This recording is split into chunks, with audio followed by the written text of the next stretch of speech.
The crystalline chamber of the Galactic Council hummed with the collected presence of 17 alien species, each representing civilizations that had conquered the star's millennia before humanity first discovered fire. Ambassador Emma Rodriguez stood at the center of the vast amphitheater, her dark eyes steady as laughter rippled through the assembled delegates. Trade routes. The Valdrine Archon's tentacles writhed with amusement. You want independent trade routes? How delightfully primitive. More laughter echoed through the chamber. Emma's jaw tightened, but she maintained her composure. Beside her, Commander Jason Chen's hand moved almost imperceptibly toward his sidearm before he checked himself. They had come in peace, with reasonable proposals. They were being treated like court jesters. Honored delegates, Emma began again, her voice cutting through the mockery. Humanity seeks only fair representation in fair. The Kethrid delegate's translator crackled with synthetic mirth. You've barely left your own star system. You have 3 functioning colonies. 3. We have governed 10,000 worlds while your species was still climbing trees. The council chamber erupted in various expressions of amusement, chittering, buzzing, harmonic tones that all conveyed the same message. Humanity was a joke. Emma glanced at Jason. His expression was carved from stone, but she could see the calculation behind his eyes. He nodded once, almost imperceptibly. They had discussed this possibility during the 3-month journey to the council homeworld. I see, Emma said quietly. The laughter began to subside as delegates noticed her tone had changed. Then humanity respectfully withdraws its petition for council membership. Wise decision, the Archon said, waving a dismissive tentacle. Return in a few thousand years when you've matured as a species.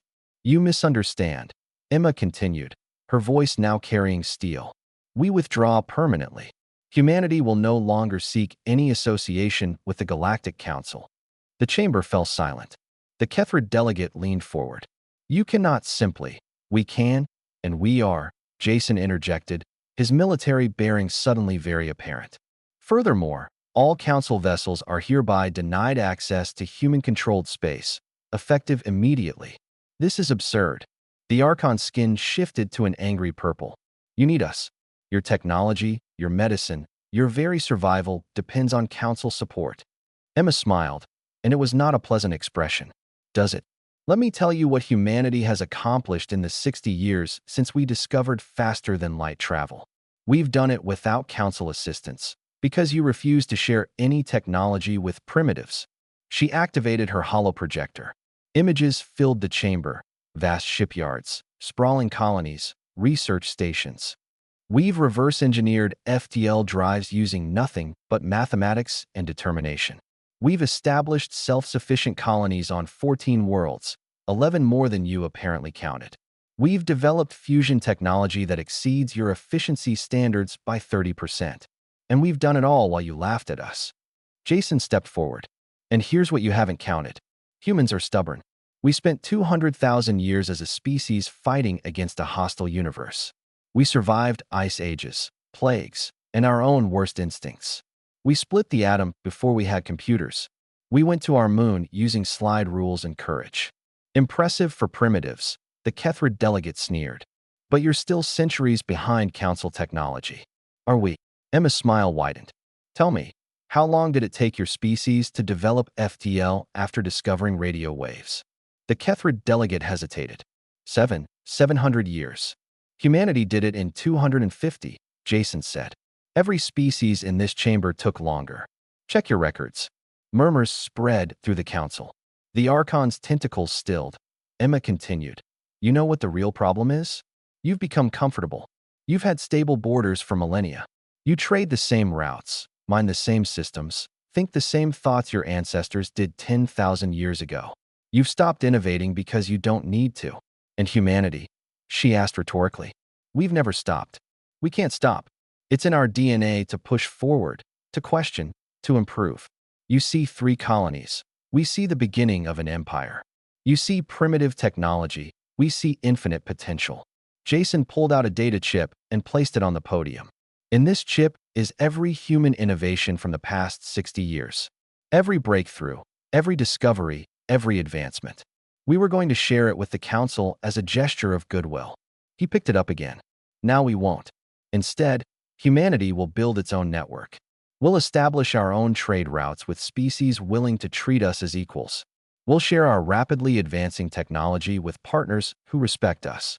And in 100 years, maybe 200, you'll look around and realize the galaxy has changed without you. Emma turned to leave, Jason falling in step beside her. Wait. The Archon's voice cracked with something that might have been panic. You cannot simply. The Council has governed this galaxy for too long, apparently. Emma said without turning back. Enjoy your stagnation. As they walked through the massive doors, Jason whispered, Think they'll try to stop us? Let them try, Emma replied. The moment they do, they prove they see us as a threat, not a joke. Behind them, the council chamber had erupted into chaos. Delegates shouted over one another, some demanding humanity be forcibly integrated, others insisting this was a catastrophic mistake that would shatter the ancient order. The Archon sat in silence, watching the two humans disappear down the corridor. For the first time in 3,000 years of service, it felt something it had never expected to feel about the strange bipedal creatures from the third planet of an unremarkable star.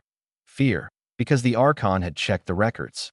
It knew exactly how long every council species had taken to develop FTL. And it knew what Emma and Jason clearly understood, that humanity's trajectory wasn't just faster. It was exponential. The galaxy had laughed at humanity that IT would not laugh for long. Aboard their ship an hour later, Emma allowed herself a real smile as Earth Command's message came through. Come home, Ambassador. We have work to do. Jason grinned. Think they got the message? Oh, they got it, Emma said, looking out at the stars. And in 100 years, they'll understand it completely. The human ship engaged its drives and disappeared into the void, leaving the Galactic Council to contemplate a future they could no longer predict or control. Humanity had walked away, and the universe would never be the same.